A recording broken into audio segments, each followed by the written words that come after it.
আমার জানা ছিল না যে এই ডিপার্টমেন্টে চাকরি করতে গেলে ইজ্জত দিতে হয়।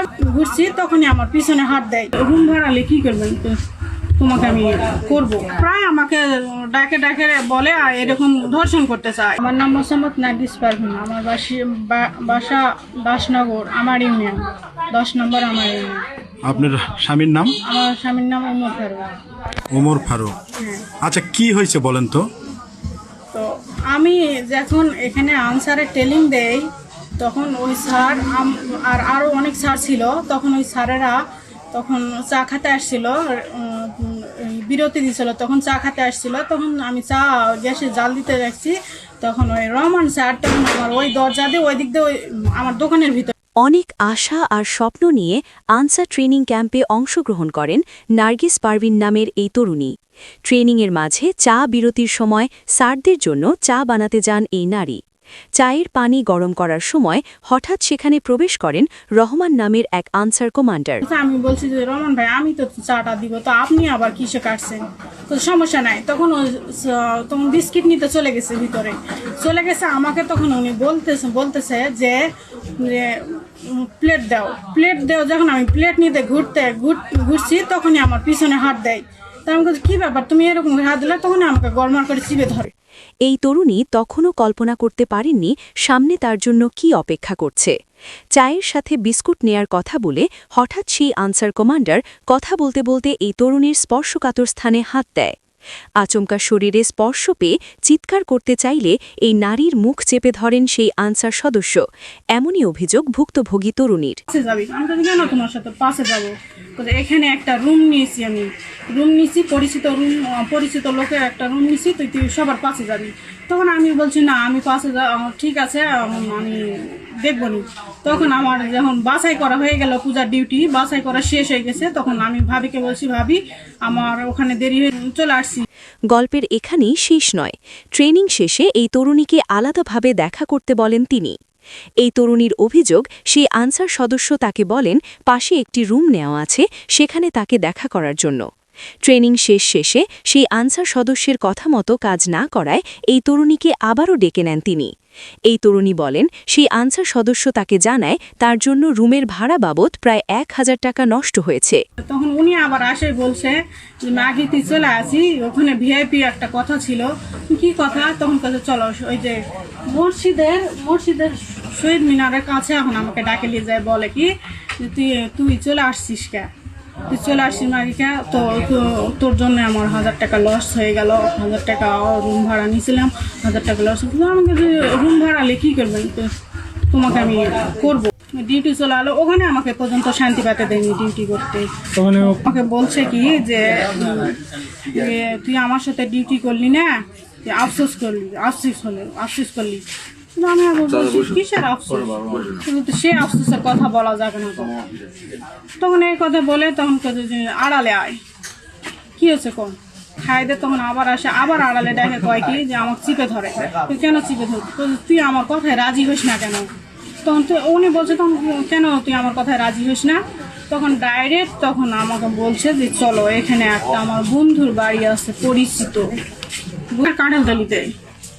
তখন এইভাবে বলে, তখন আমি বলছি যে না, আমি তোমার সাথে কোথাও যাবো না, আমি ডিউটি করতে আসছি, ডিউটি করে বাসায় চলে যাবো। তিনি বলেন আনসার সদস্য রহমানকে বারবার নিষেধ করার পরেও তার পিছু ছাড়েনি। ডিউটি চলাকালীন সময়েও আবার তাকে ডাকেন এবং সরাসরি তাকে কুপ্রস্তাব দেন বলে অভিযোগ করেন তিনি।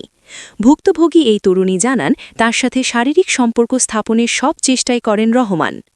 বিষয়টি নিয়ে জেলা কমান্ডারের কাছে লিখিত অভিযোগ করলেও কোনো প্রতিকার পাননি বলে জানান তিনি। আচ্ছা, আপনাকে কি মাঝে মধ্যে কি এই ধরনের কুপ্রস্তাব দিয়ে আসতেছিলেন কিনা? কুপ্রস্তাব সবসময় আমাকে মানে প্রায় আমাকে ডাকে ডাকে বলে আর এরকম ধর্ষণ করতে চায়। আচ্ছা, এ বিষয়ে কি আপনি থানায় বা কোথাও অভিযোগ করেছেন কিনা? হ্যাঁ, এখানে আমি অভিযোগ করছি। জেলা কমান্ডার বলছে কি যে তুমি আমাদের এখানে বিচার হয় না, তুমি থানার যাও, থানা মামলা দাও, না হয় কোর্টে যাও। কোর্টে যেতে বলছে। থানায় বলছে কি মুশরিকা দিয়ে যেতে বলছে। মুশরিকা দিয়ে মানে আমাকে বলছে যে ওনার ভুল হয়ে গেছে, তো মুশরিকা দিয়ে যাও, পরবর্তীতে আর কিছু করবে না। তো আমরা কিছু মুশরিকা নিয়ে আমরা কি করবো? এটা কে মুশরিকা দিতে বলছে? এ বারবার কুপ্রস্তাব দেয়, উনি কি মানে কোন পোস্টে আছে বা কোথায় কর্মরত রয়েছেন? ও নজিপুর উপজেলায় আমার ইউনিয়নের কমান্ডার। ওর নাম কি ওনার? আব্দুর রহমান। ওনার বাসা কোথায়? বাসা দাসনগরী। ওনার বাবার নাম কি জানেন আপনি? ইসাহাক। ইসাহাক। মৃত। তিনি বলেন, থানায় অভিযোগ করলেও কোনো কার্যকর ব্যবস্থা নেওয়া হয়নি। বারবার তাকে যৌন হয়রানির কারণে তার সংসারে অশান্তি সৃষ্টি হয় বলেও অভিযোগ করেন এই তরুণী। তিনি বলেন, এসব ঘটনার কারণে তার স্বামীর সাথে এক পর্যায়ে বিচ্ছেদ পর্যন্ত হয়ে গিয়েছিল।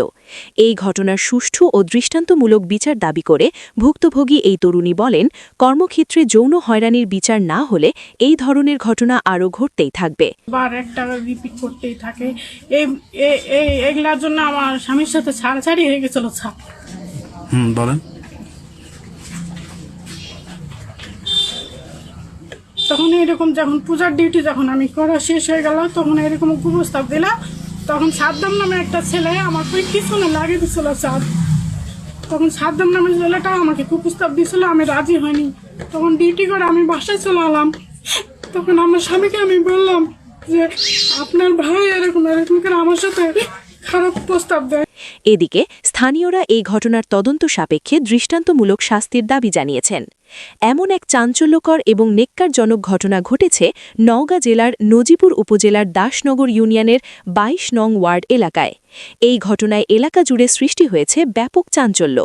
স্থানীয়রা এই ঘটনার সুষ্ঠু বিচারের পাশাপাশি অভিযুক্ত আনসার সদস্যের দৃষ্টান্তমূলক শাস্তির দাবি জানিয়েছেন। এই বিষয়ে আপনি কি চাচ্ছেন? আমি চাচ্ছি বিচার চাচ্ছি। বিচার ন্যায্য বিচার চাই। বারবার এরকম খুব খারাপ লাগে স্যার আমার। না, আমি আত্মহত্যার তো পথ তো আমি বেছে নিব যদি বিচার যদি না পাই। যারা যারা আনসার ট্রেনিং দেয় তাদের থেকে ঘুষ নেয় এবং ডিউটি যদি করে পূজা বা ইলেকশনের ডিউটি যদি করে তাহলে ঘুষ নেয়। কারো কাছে ৫০০, ১০০০, ৭০০ এরকম করে ঘুষ নেয়। এটা আমার কাছে ভিডিও রেকর্ড আছে। তখন যদি সঠিক হয় থাকে কঠিন আর সঠিক বিচার হওয়া দরকার। সঠিক বিচার হওয়া দরকার। যদি এটা হয়ে থাকে আর কি, যদি অরিজিনালি বিষয়টা যদি সত্য হয়ে থাকে তাহলে বিচার হওয়া দরকার।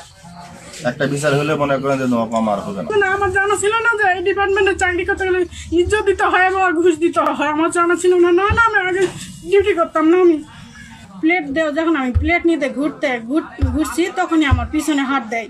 তা আমি বলছি, কী ব্যাপার তুমি এরকম হাত দিলে? তখনই আমাকে গরমার করে চিপে ধরে। নজিপুর উপজেলায় আমার ইউনিয়নের কমান্ডার। ওর নাম কি ওনার? আব্দুর রহমান। ওনার বাসা কোথায়? বাসা দাসনগরী।